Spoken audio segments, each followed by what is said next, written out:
여기 보면 이 같은 일을 행하는 자, 이러한 일을 행하는 자, 이런 표현을 이렇게 썼죠. 로마서 1장 32절 마지막 절은 그들이 이 같은 일을 행하는 자는, 이 같은 일을 행하는 자는 그 윗절에 아주 그냥 더러운 일들이죠. 그런 일들입니다. 나쁘고 더럽고 추하고 이런 거예요. 아주 잔혹하고 이런 거예요. 근데 32절은 우리가 이해하겠는데 로마서 2장 이게 원래 장은 없는 거죠. 이게 편지니까 쭉 써내려간 거예요. 근데 2장 1절에 보면 그러므로 남을 판단하는 사람아, 이건 또 뭘 판단한다는 건가? 남을 그냥 판단하는 그런 의미가 있는 건가? 아니면 윗절과 상관이 있는 건가? 여러분들이 생각해 봐야 됩니다. 윗절과 상관이 있다는 것을 지금 말씀드리는 거죠. 그러므로 남을 판단하는 사람아, 이 위에 이런 정말 하나님이 사형에 해당된다고 하는 일들을 또 하고 그걸 또 옳다고 하는 사람들, 이 사람들을 우리가 판단할 수 있잖아요. 그죠? 저 나쁘다 이렇게 판단할 수 있지 않습니까? 저거 용서하지 못할 수 있다. 이게 판단하는 사람아, 여기는 용서하지 못하는 사람아, 이런 의미가 있다 했죠. 그리고 누구든지 막론하고 내가 핑계하지 못할 것은, 판단하면 오히려 우리도 판단하는 사람이 자기 자신을 또 정죄하는 것이다. 이 사도 바울이 하고자 하는 말은 뭘까요? 위에 나쁜 짓을 하는 사람들 판단할 수 있고 정죄할 수 있지 않습니까?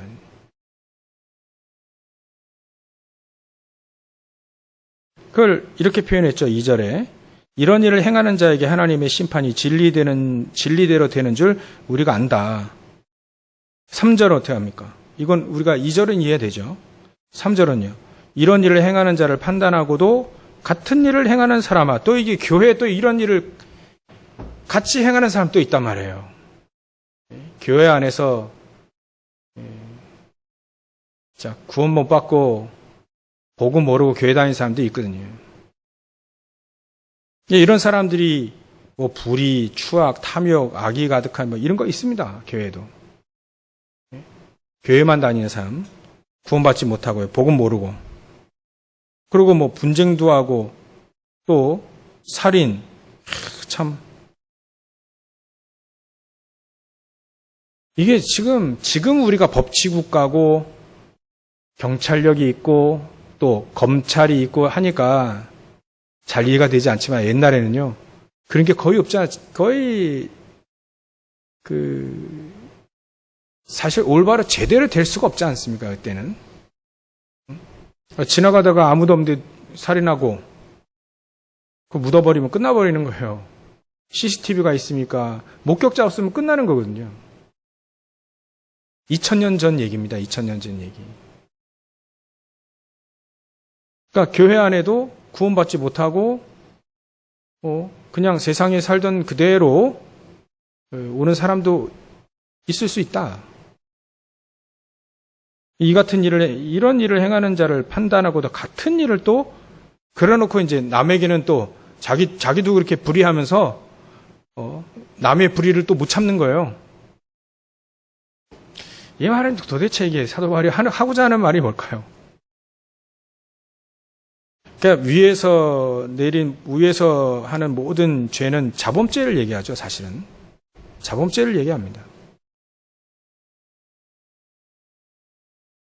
이 같은 이런 일들을 행하는 자를 판단하고도 또 같은 일을 행하는 사람아, 네가 하나님의 심판을 피할 줄로 생각하느냐.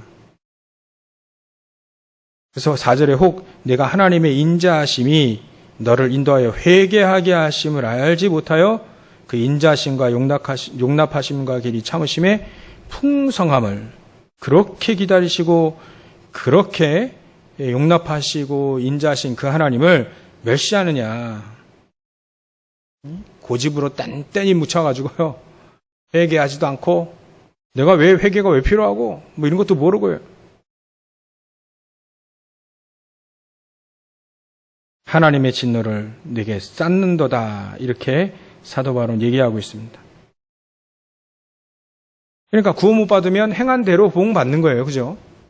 계시록 20장에 행한 대로 다 보응 받는 거예요. 죄 문제가 해결되지 않으면. 또 위에는 자범죄를 얘기했고요. 결국은 이걸 우리가 이게 사도 바울이 자꾸 이 얘기를 한 이 로마 교회는 이해가 될 텐데 그 교회 문제니까 또 그 로마의 가장 큰 문제일 수도 있고요. 로마의 선진국의 가장 강대국의 문제일 수 있고 또 그 교회 문제도 있으니까 로마 교회는 이해되는 거죠. 우리도 이게 사실 현장에서 이해가 되어져야 되죠. 현장에 보면 전부 다 이렇게 살고 있거든요.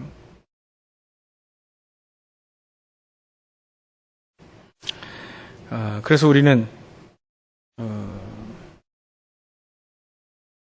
7절에 참고 선을 행하여 영광과 존귀와 썩지 아니함을 구하는 자에게는 영생으로 하신다. 그러니까 우리는 복음을 알면 하나님의 자녀는 행한 대로 보응받는 것이 아니라 영광과 존귀와 썩지 아니함을 그러니까 우리는 하나님의 영광을 위해 살지 않습니까? 그죠? 또 그리스도가 존귀되기를 하나님이 존귀케 되어지길 그렇게 우리는 살지 않습니다. 그리고 우리가 늘 구하는 게 썩지 아니하는 것을 구하지 않습니다. 그죠?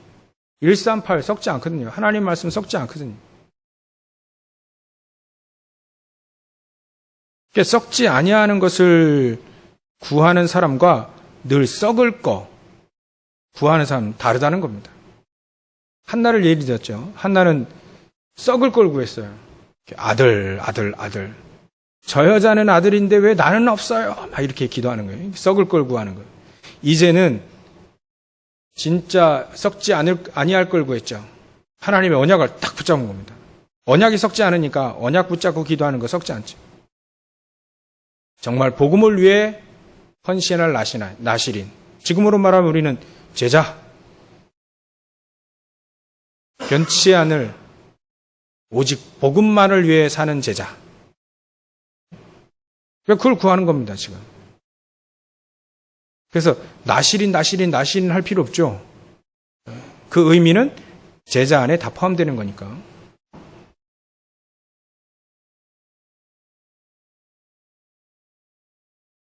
그러니까 8절에 오직 당을 지어 진리를 따르지 아니하고 불의를 따르는 자에게는 진노와 분노로 하시리라 당연히 되고요. 9절에 악을 행하는 각 사람의 영이는 환난과 공고가 당연히 있을 거고요. 그 영적 상태가 그러니까요.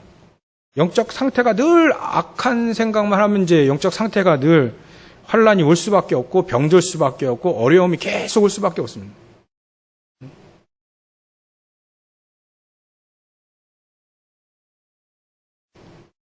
그리고 선을 행하는 사람에게는 각 사람의 영광과 존귀와 평강이 당연히 있죠. 오직 복음을 위해 사는데 말이죠. 영광, 존귀, 평강이 있게 됩니다. 그래서 11절에는 하나님께서 외모로 사람을 취하지 않습니다. 우리가 외모로 사람이 사람을 속일 수 있어도 하나님은 못 속이죠. 하나님은 외모로 사람을 취하지 않습니다. 그 사람이 뭘 가장 갖고 가장 중요하게 생각하고 가치관 얘기하는 거예요. 가장 중요하게 생각하고 또 가장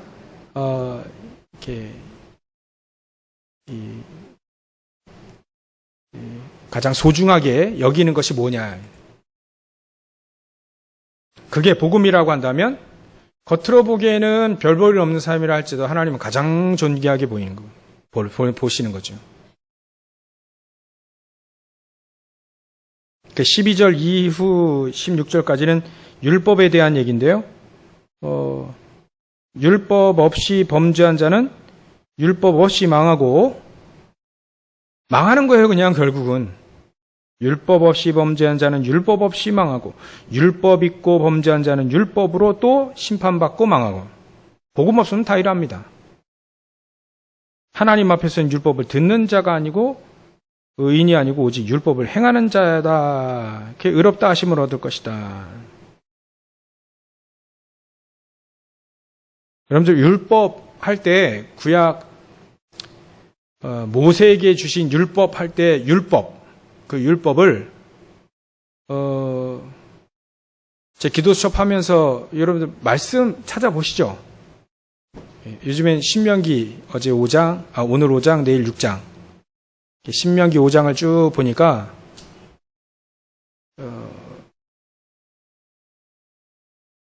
6절인가요? 6절인가 거기에 이렇게 볼까요 한번? 율법 하니까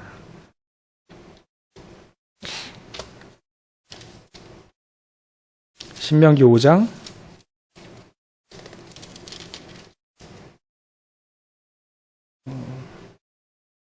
6절에 보면 이래 표현되어 있습니다.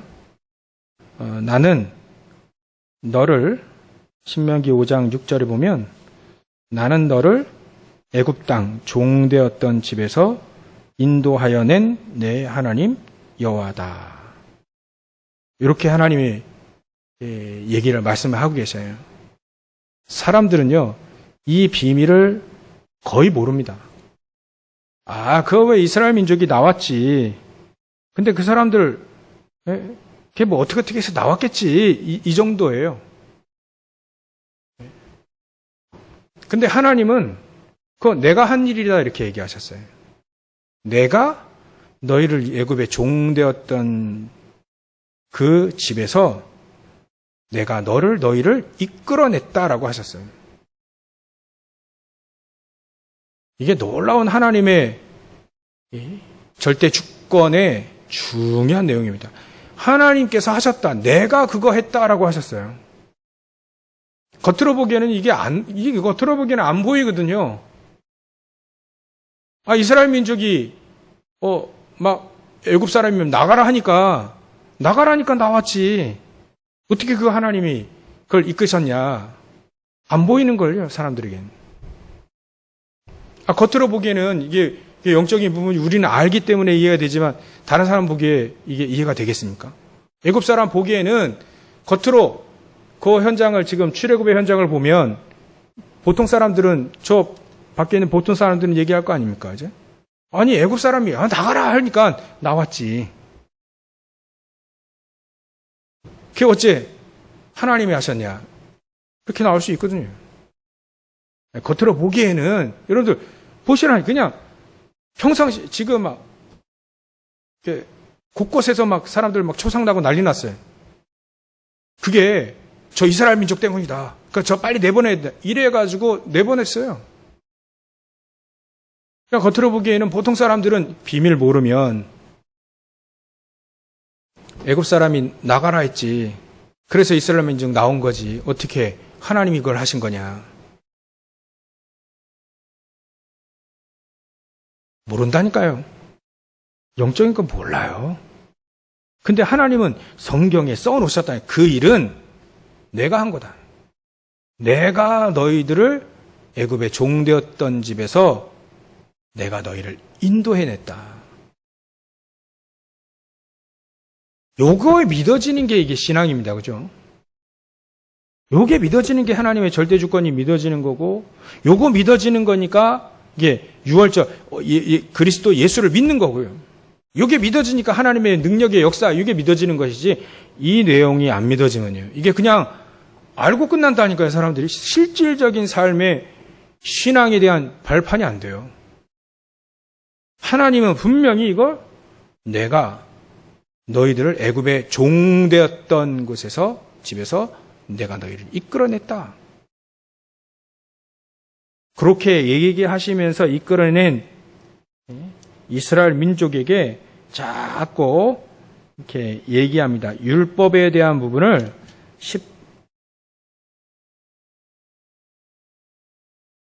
5장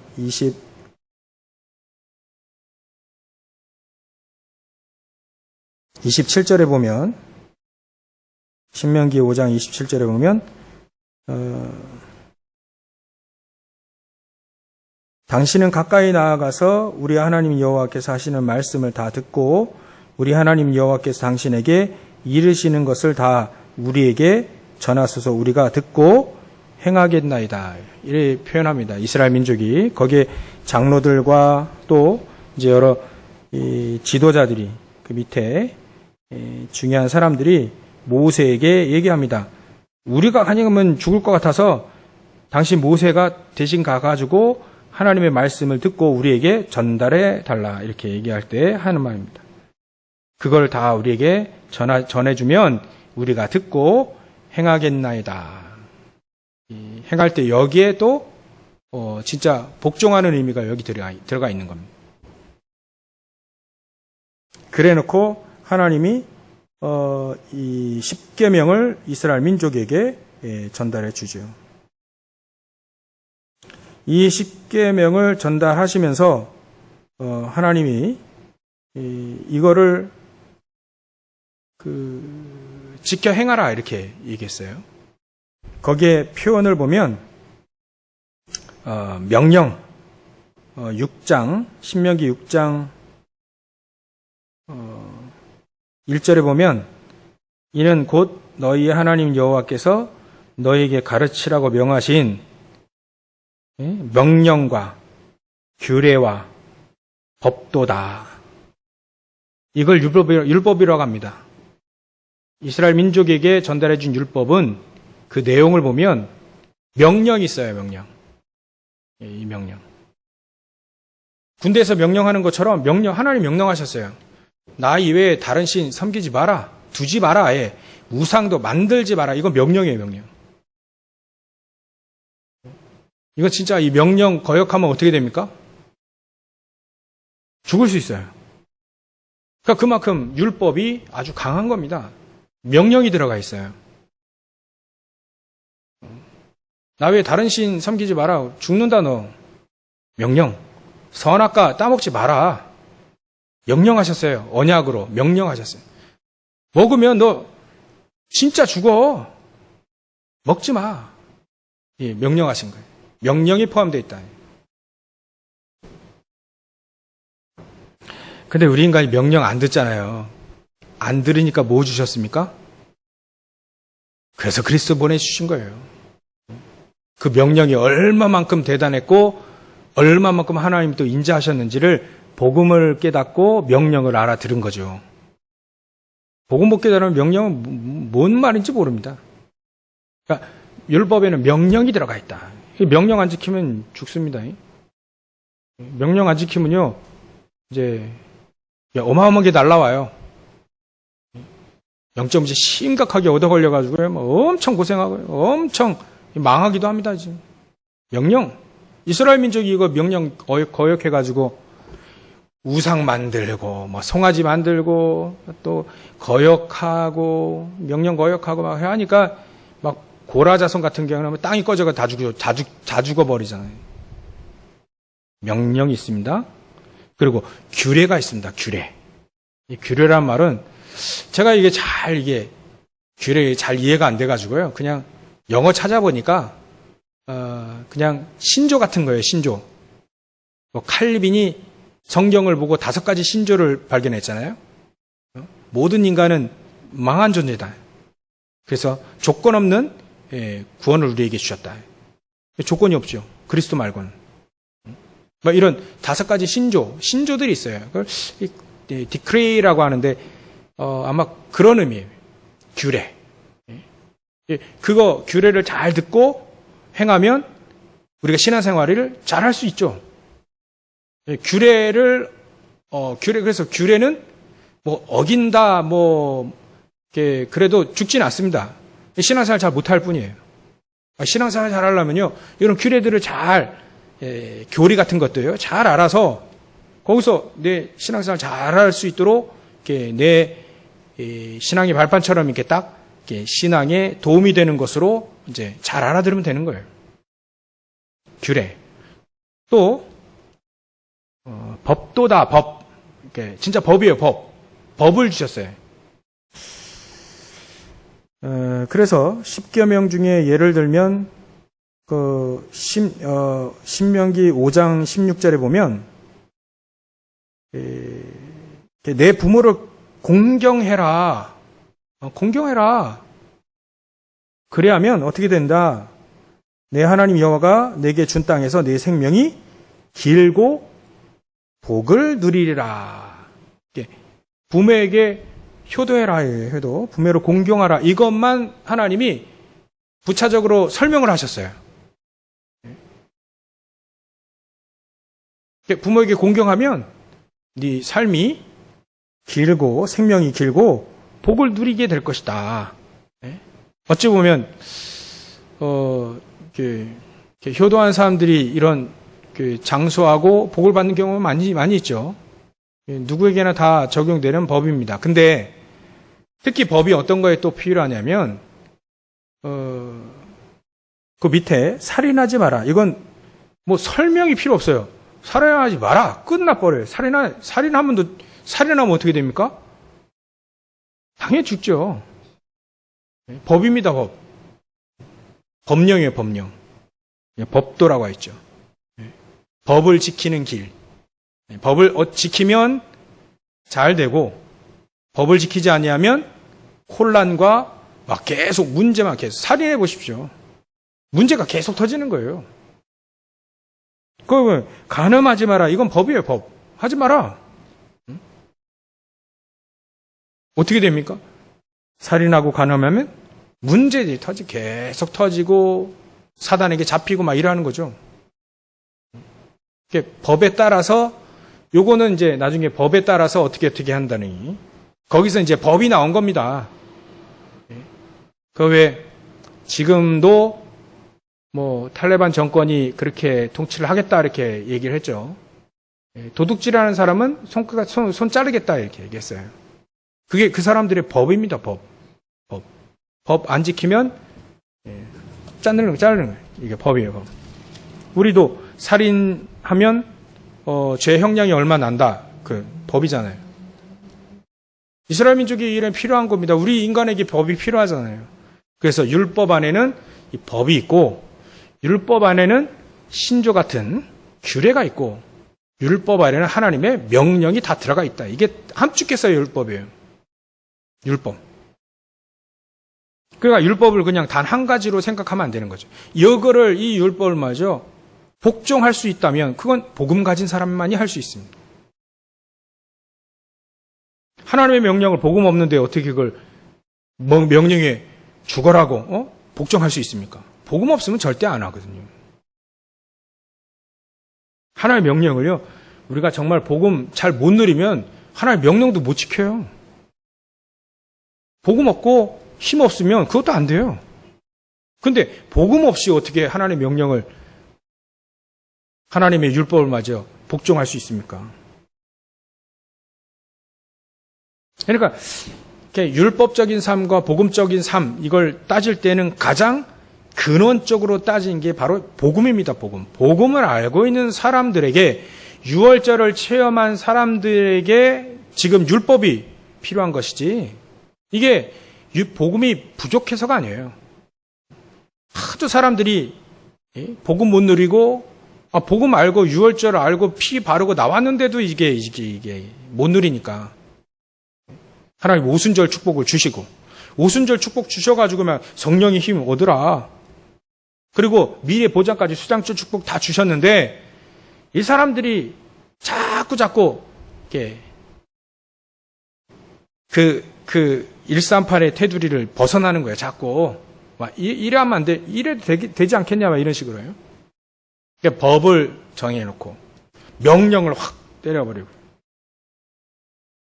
때 좀 과격한 표현인데 하나님 명령을 탁 하시고 그러니까 자꾸 테두리를 전해주시는 겁니다. 삶이 우리가 너무 복음 알고 교회 다니고 복음 아는데 삶이 너무 개차반같이 살면 안 되잖아요. 너무 규모 없이 살면 안 되지 않습니까? 이게 조금 잘 모르는 사람은요, 복음 아는데, 이게 삶의 규모도 없고, 그렇게 살 수 있거든요. 그래서 하나님이 율법을 주신 겁니다. 그러면 이제, 복음이 먼저입니까? 율법이 먼저입니까? 복음이 먼저죠. 복음 모르면 율법 있으나만 하는 거 아니에요. 근데 이거를 바꿔버렸어. 복음 모르는데 율법만 지키면 된다. 그럴 수 있는 게, 율법 이게 10계명이야. 너 하나님, 너 여호와를 섬겨라. 이거 나와 있잖아요. 그래, 하나님 섬겨. 너 하나님 섬겨야 된다. 너 안식일 안 지키면 죽인다. 다 율법 지키라고 자꾸 하는데, 이게 하나님을 알 수가 있나요, 또? 복음을 모르는데 어떻게 하나님을 알 수 있습니까? 하나님 명령 지키고, 하나님 섬겨라, 안식일 지키라 하는데, 하나님을 모르는데, 하나님과 교제가 없고, 하나님 만나는 길, 그리스도를 모르는데 말이지. 어떻게 하나님과 교제하고, 어떻게 하나님을 섬기고, 이게 하나님 섬기는 겁니까, 이게? 복음 모르는데, 어떻게 하나님을 섬기겠습니까? 복음 모르는데, 어떻게 안식일 거룩히 지킬 수 있겠습니까? 예배를 온전히 드릴 수 있겠나요? 그러니까 이제 껍데기를 딱 붙잡은 겁니다. 껍데기. 10계명 그 껍데기 딱. 어떤 목사님 그런 얘기하지. 우리 교회 아이들이 10계명을 강의를 하니까 제대로 올바로 서게 됐다. 아닙니다. 아니에요. 나 그 말을 듣고 그거 아닌데. 10계명이 너무 중요하죠. 복음 아는 사람에게 중요한 겁니다. 10계명은 복음 아는 사람이 그 얘기를 알아들을 수 있고, 복음 아는 사람이 그 10계명을 준수할 수 있습니다. 적어도 1번부터 4번까지 하나님에 관한 부분은 복음을 모르면 1번부터 4번까지는 절대로 될 수가 없습니다. 5번부터 10번까지는 할 수 있어요. 세상 법에도 나온 거니까. 복음 없어도 이거 할 수 있습니다. 근데요, 그건 중요한 게 아니에요. 중요하지만 중요한 게 아닙니다. 1번부터 4번이 너무 중요하죠. 5번부터 부모 공경하라 이거 끝까지 10번까지 그게 안 중요한 게 아닙니다. 그죠? 하나님을 알고 부모를 공경하는 사람 말대로 생명이 길고 복을 드리라. 하나님을 알고 말이죠. 살인하지 않고 간음하지 않고 도둑질하지 않고. 전부 다 얼마나 이 사람 정말 복된 삶 아닙니까? 이제? 그러니까 부자 청년이 와가지고 선한 선생이며 예수님 보고 선한 선생님 내가 어떻게 하면 영생을 얻으릴까? 야, 너 10계명 다 지켰냐? 어이 부자 10계명 다 지켰습니다. 껍데기 붙잡아놓고 그죠? 하나님 모르고만 지금 그리스도 앞에 계시는데 모르고만 이제 하나님도 모르는 주제에 안식일 또 지켰고 살인도 안 했고 간음도 안 했고 도둑질도 안 했고 도둑질 안 하는데 어떻게 그 불을 모았는지 모르겠어요. 그 대단한 비법을 갖고 있는 사람이죠, 이 사람. 범법도 안 했는데 돈을 많이 가지고 있어요. 물려받았는지 어떻게든지. 대단한 사람입니다, 이 부자 청년. 근데 그게 복음을 모르니까 이 10계명이 자기에게 걸림돌이 된 거예요. 걸림돌. 껍데기 붙잡으니까 그 껍데기가 걸림돌이 된 거예요. 예수님이 가장 걸림돌 얘기했거든요. 부자에게 너에게 가장 큰 문제가 뭔 줄 아냐. 네가 그리스도를 모르고, 이 말은 예수님이시니까 안 해도 네가 그리스도를 모르고, 두 번째 다른 거 붙잡고 있다. 지금 너 돈 붙잡고 있지 않냐. 그 돈 다른 사람에게 다른 사람 다 나눠주고 나 따라라 하니까 안 되는 거 아니냐 그게. 이 말에서 이 사람은 첫 번째 복음이 안 돼 있어. 두 번째 복음이 안 돼 있으니까 다른 거 붙잡고 있어요. 다른 게 각인되어 있어요. 그러니까 그게 예수님의 말씀에 복종이 안 되는 거예요. 아무리 성경 10계명 지키면 뭐합니까? 예수님 말씀이 복종이 안 되는데, 율법에 복종이 안 되고요. 뭔 말인지 이해되시죠? 제가 뭘 얘기하시는지 지금 이해되시죠? 다시 하라 그러면요, 또 다시 30분 해야 돼. 30분 했거든, 지금. 서론만 지금 30분 했어요. 메시지 다 다운되니까 다시 한번 들으셔도 되고요. 그래서 우리가 신명기를 하면서 율법에 대해서 좀 약간 이렇게 언급을 드립니다. 이런 설명 좀 해야 되겠다는 생각이 들어서 다시 우리 본문 로마서 다시 돌아와 가지고요. 율법 얘기를 이제 앞으로 이제 사도 바울은 자꾸 표적이 되는 게 뭐냐면 율법과 할례예요. 자꾸 껍데기 붙잡고 있으니까 그걸 자꾸 지적한 건데 이제 우리는 더 이상 지적할 필요 없죠. 말씀드렸고 여러분들 지금 적어도 우리 인터넷에 듣는 우리 성도들과 여러분들 대면 예배 되시는 분들은 이해가 되시고 복음 가지고 계시기 때문에 더 이상 율법에 대한 얘기를 안 해도 될 것 같습니다. 그래서 우리는 율법 없이 이방인이 본성으로 14절에 2장 14절에 율법 없는 이방인이 본성으로 율법의 일을 할 때에는 이 사람은 율법이 없어도 자기가 자기에게 율법이 되는 거예요.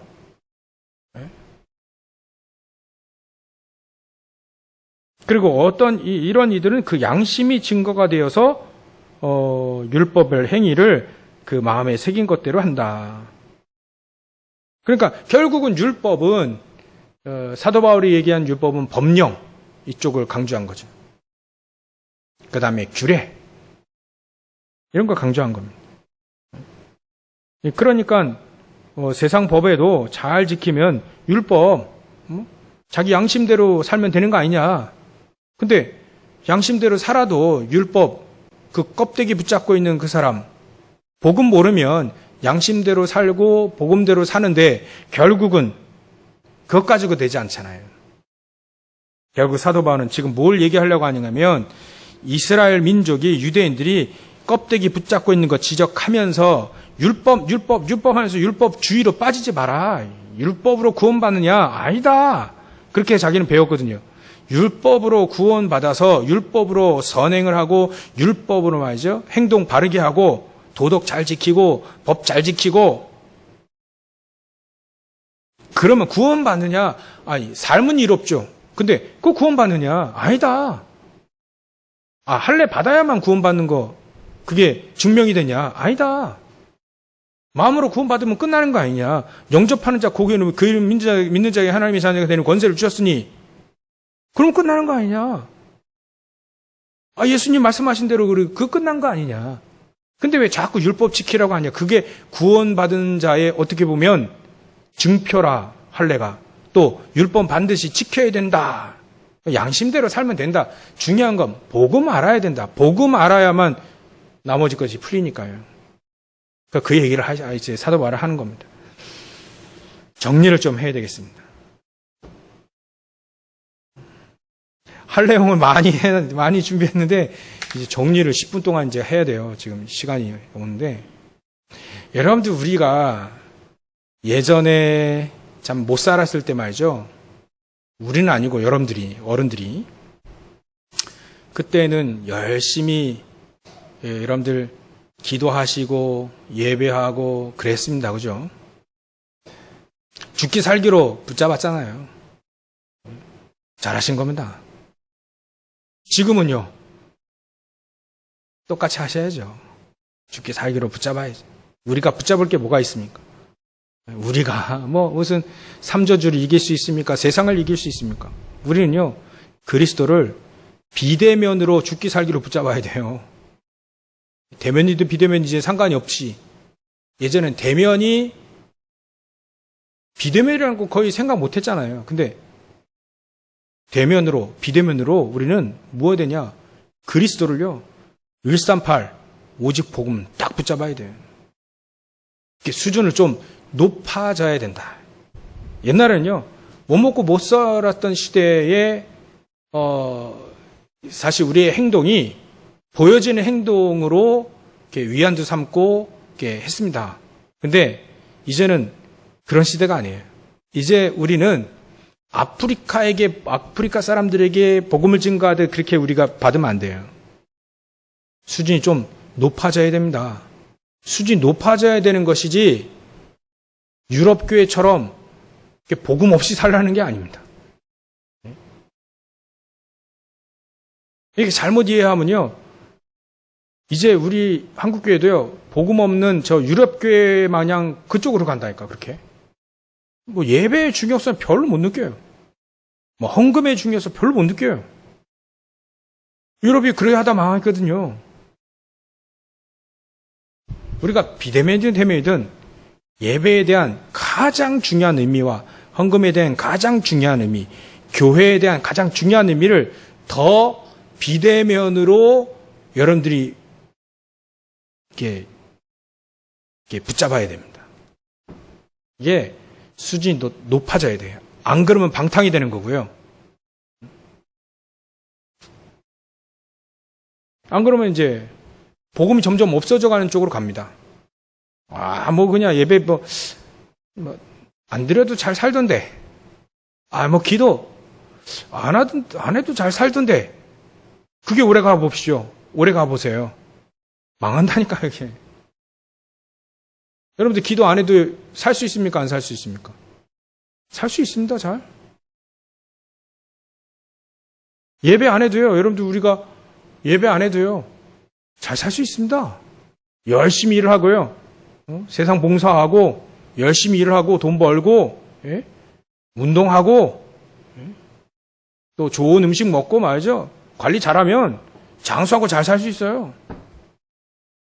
근데요, 영적인 생활은 어떻게 됩니까? 사단에게 이제 질질 끌려가는 삶이죠. 내가 잘 산다고 하는데 사단에게 질질 끌려가는 삶을 사는 거고요. 그게 잘 사는 겁니까? 그리 될 수 있다. 그래서 유럽이 망하고 지금 미국 교회가 망하기 시작한 겁니다. 중요한 것을 중요하게 붙잡지 않을 때, 이스라엘 민족이 우리가 오늘 이게 이스라엘 민족을 통해서 볼 수 있지 않습니까? 이스라엘 민족이요, 가나안 땅 딱 들어왔어요. 들어왔으니까 모든 거 다 끝났다. 끝났잖아요. 뭐 하기 시작했습니까? 전쟁 안 해도 돼요. 영적인 전쟁 이렇게 심각하게 영적인 전쟁 안 해도 됩니다, 이제. 밥 먹고 잘 사는데 그렇게 이제 영적 전쟁 전투처럼 하나님께 붙잡고 매달려고 이거 됩니까? 안 됩니까? 물어보고 기도하고 응답 또 아이성 가가지고 또 한번 깨지고 하나 왜 이랍니까? 그러면서 또 하나님께 질문하고 기도하고 말이지. 그래서 다 얻어가지고 또 이제 다 아이성 정복하고 말이지. 이런 게 없었어요, 이제. 절박하지 않아요. 그러니까 우리는 뭐 합니까? 이스라엘 민족 또 뭐 합니까? 우상을 섬겨요, 우상을 섬겨요. 우리 인간이 반드시 그래야 돼 있습니다. 그래서 우리는 그런 길이 아닌 우리는 수준을 좀 높여야 됩니다. 우리가 비대면이어도요, 여러분들 있는 그 자리에 예배를 드릴 때는 모든 것을 다 쏟아야 돼요. 올인해야 됩니다, 예배할 때. 여러분들이 혹시나 다른 데 가가지고 예배할 수도 있습니다. 최악의 경우로 제가 한번, 주일날 캠핑 가서, 그래. 캠핑 가서 예배 드릴 수 있어요. 그죠? 안 보이니까 잘 모르니까. 그래 할 수 있습니다. 그래 할 수도 있는 것이지, 하라는 말은 아닙니다. 거기서 생명 걸고 예배하셔야 돼요. 생명 걸고. 거기서 1부, 거기서 2부 생명 걸고 예배하셔야 돼요. 여러분들 조금만 부지런했다면 중직자 대학원까지 인터넷으로 생명 걸고. 나머지 놓으시는 거 자유 아닙니까?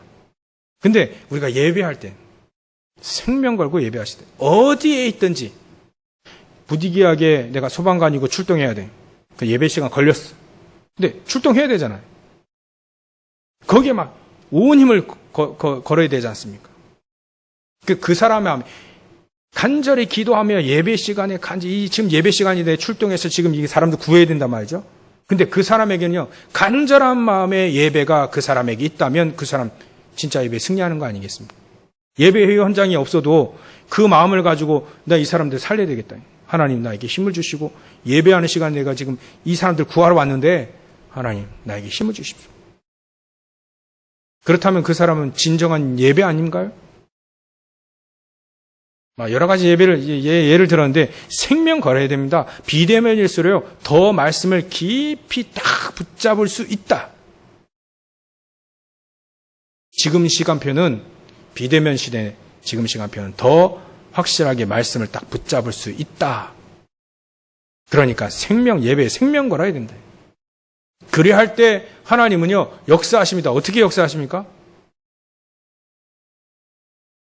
내가 너희를 애굽 땅 종되었던 집에서 너희를 인도하였느라. 그 역사가 일어납니다. 그 역사가 거기에 일어나요. 예배 생명건, 그리스도의 생명건 사람들에게 하나님은 보호자의 축복이 그때 임합니다. 거기에 시군가를 초월하는 역사가 거기에 일어납니다. 생명 거는 사람에게 예배 237에 빛을 비친 그 사람들이 전부 다 그런 응답을 받을 수 있습니다. 결론,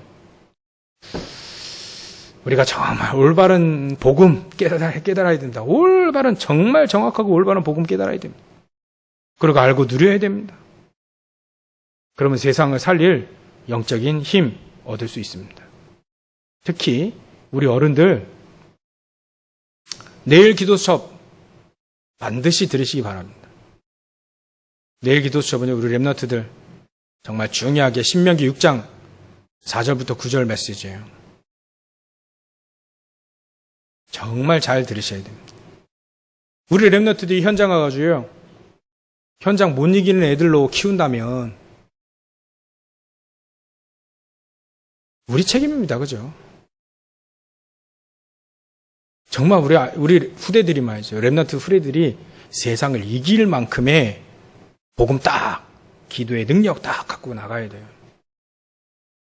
그러기 위해서 기도첩, 내일 기도첩 반드시 들으시고 딱 내 거로 만드시기 바랍니다. 그러면 승리하게 될 겁니다. 여러분들 작은 기도가, 여러분들 작은 믿음이 사단을 이기고 보호자의 축복, 시공간을 초월한 축복, 237의 빛의 축복을 누릴 수 있게 되어집니다. 오늘도 승리하시고 늘 하나님이 가장 은혜로 주신 것들을 가장 소중하게 여기시고 또 그 축복을 늘 누리시기를 주의 이름 축원합니다. 기도하겠습니다. 하나님께 감사와 영광을 돌립니다. 하나님 오늘도 말씀의 언약을 붙잡고 승리하며 인도받으며 하나님 우리의 능력이 되어주시고 또 우리가 말씀 붙잡고 기도할 때 보호자의 축복, 시공간을 초월하고 237의 빛의 축복을 누릴 수 있도록 성령께서 역사해 주시옵소서. 걸어가신 예수님의 이름으로 기도 올렵나이다. 아멘.